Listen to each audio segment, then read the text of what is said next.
You know that feeling when you're reading a book or watching a movie and you just cannot put it down? Like the tension is so perfect, it feels like actual magic? Well, today we're going to pull back the curtain on that magic. We're going to deconstruct the thriller Pearl River Bend and really dig into the hidden engineering that makes a great story tick. So that's really the big question we're tackling here.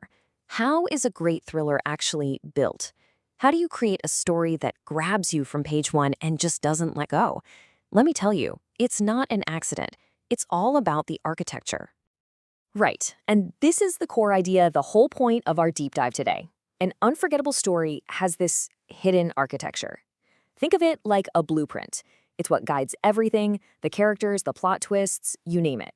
And if we can look at that blueprint, we can figure out exactly why the story works so well.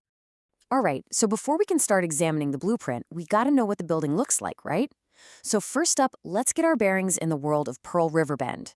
We need to understand what the story's all about and what central conflict is driving the whole thing. So the core premise is this. Our main guy, a riverman named Jake Cutler, literally gets pulled into an underwater cave.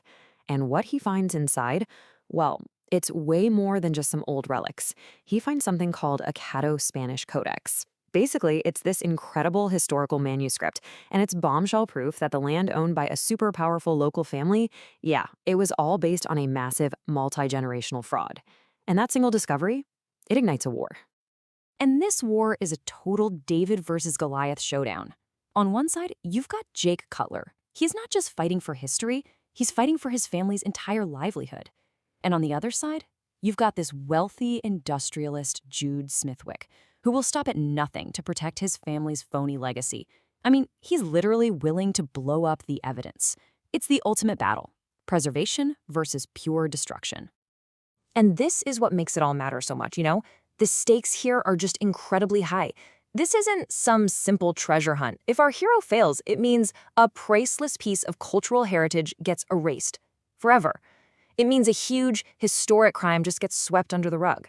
And an innocent family, they lose everything. The stakes couldn't be higher. Okay, so we've got the what. Now let's get into the how. How is this story actually put together? This is where we get to look at that secret blueprint, the thing that gives the whole narrative its shape and its unstoppable momentum. So the story is built on a really cool structure. It's called the double man-in-a-hole arc, and the idea is pretty simple, really. Instead of our hero facing just one big crisis, he faces two. He falls in a hole, he manages to climb out. And just when you, the reader, think he's safe, bam, he falls into an even deeper, more dangerous hole. It's so effective for thriller because it completely plays with our expectations, right? It doubles the tension and makes that final victory feel so much more earned. And you can see it play out perfectly here. The first fall, that's Jake getting trapped in the caves. The first rise, he finds the codex. He's got the proof he needs. But then, the second fall. And this one is way worse.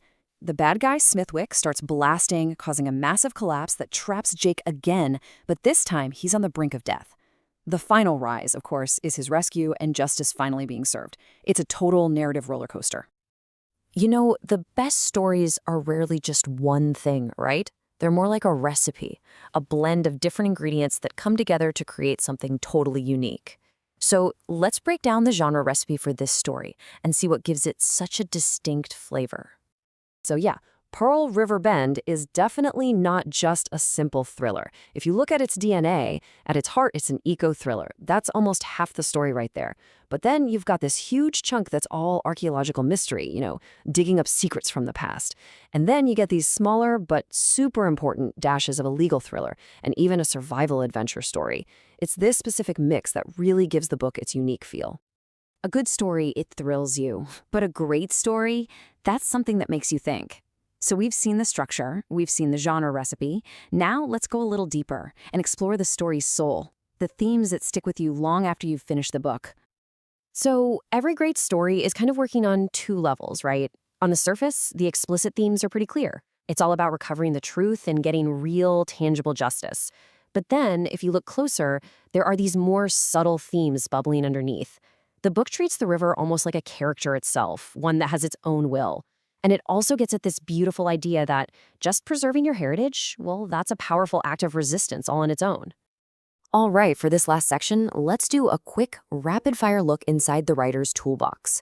We're talking about the specific tactical moves the author makes that really make that story architecture so solid and so effective. First up, let's talk point of view. A whopping 65% of the story is told through the eyes of our hero, Jake. And that is so not a random choice. By locking us into his perspective, the author cranks the tension way up and makes us feel what he feels. His fear becomes our fear. His wins feel like our wins. Why? Because we're right there in his head the whole time. Next up, escalating the conflict. The fight in this book isn't just one big explosion. It builds. It starts small, with our heroes doing a little covert sabotage. The bad guy responds by upping his security, so then he escalates to open destruction with the blasting. See how it grows? This step-by-step escalation just builds and builds until the only possible outcome is a huge judicial climax. It's just a masterclass in how to keep raising the stakes. And this leads me to one of my favorite tools in the writer's toolbox, foreshadowing. This is all about planting little seeds early in the story that then have a massive payoff later on. For example, all those early descriptions of the river having its own personality, that's not just pretty writing. Those very same currents end up guiding rescuers right to Jake. And those weird symbols on the cave walls, they're not just for atmosphere. They turn out to be a literal map that helps him survive. Brilliant. And this quote from the analysis just hits the nail on the head. It says the detail to payoff ratio is strong. And because of that, the ending doesn't feel like a deus ex machina.